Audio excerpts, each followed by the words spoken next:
আসসালামু আলাইকুম প্রিয় দর্শক, বৃষ্টি কতদিন থাকবে জানালো আবহাওয়া অফিস। তো বিস্তারিত জানাচ্ছি, তার আগে অবশ্যই ভিডিওটিতে একটি লাইক করবেন, আর চ্যানেলে নতুন হলে অবশ্যই চ্যানেলটি সাবস্ক্রাইব করবেন আবহাওয়ার আপডেট সবার আগে পেতে। আর কে কোন জেলা থেকে ভিডিওটি দেখছেন তা অবশ্যই কমেন্টে লিখে জানাবেন। তো চলুন বিস্তারিত পড়ে শোনাই। মৌসুমি বায়ুর প্রভাবে রাজধানী ঢাকা সহ দেশের বিভিন্ন জায়গায় থেমে থেমে বৃষ্টি হচ্ছে, যা আরও কয়েকদিন চলতে পারে বলে জানিয়েছে আবহাওয়া অফিস। এছাড়া দেশের কোথাও কোথাও অতি ভারী বৃষ্টিপাত হতে পারে বলেও জানিয়েছে সংস্থাটি। শনিবার 5 জুলাই সকাল 9টা থেকে পরবর্তী 120 ঘন্টার পূর্বাভাসে এ তথ্য জানানো হয়। আবহাওয়াবিদ ডক্টর মোহাম্মদ ওমর ফারুক বলেন, মৌসুমি বায়ুর অক্ষের বর্ধিতাংশ রাজস্থান, হরিয়ানা, উত্তরপ্রদেশ, বিহার, গাঙ্গেয় পশ্চিমবঙ্গ ও বাংলাদেশের দক্ষিণাঞ্চল হয়ে আসাম পর্যন্ত বিস্তৃত রয়েছে।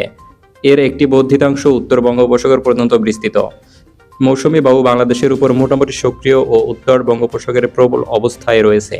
আবহাওয়াবিদ বলেন, আজ শনিবার খুলনা, বরিশাল, চট্টগ্রাম ও সিলেট বিভাগের অধিকাংশ জায়গায় এবং রংপুর, রাজশাহী, ঢাকা ও ময়মনসিংহ বিভাগের অনেক জায়গায় অস্থায়ীভাবে দমকা হাওয়া সহ হালকা থেকে মাঝারি ধরনের বৃষ্টি, বজ্রসহ বৃষ্টি হতে পারে। সেই সাথে দেশের কোথাও কোথাও মাঝারি ধরনের ভারী থেকে অতি ভারী বর্ষণ হতে পারে।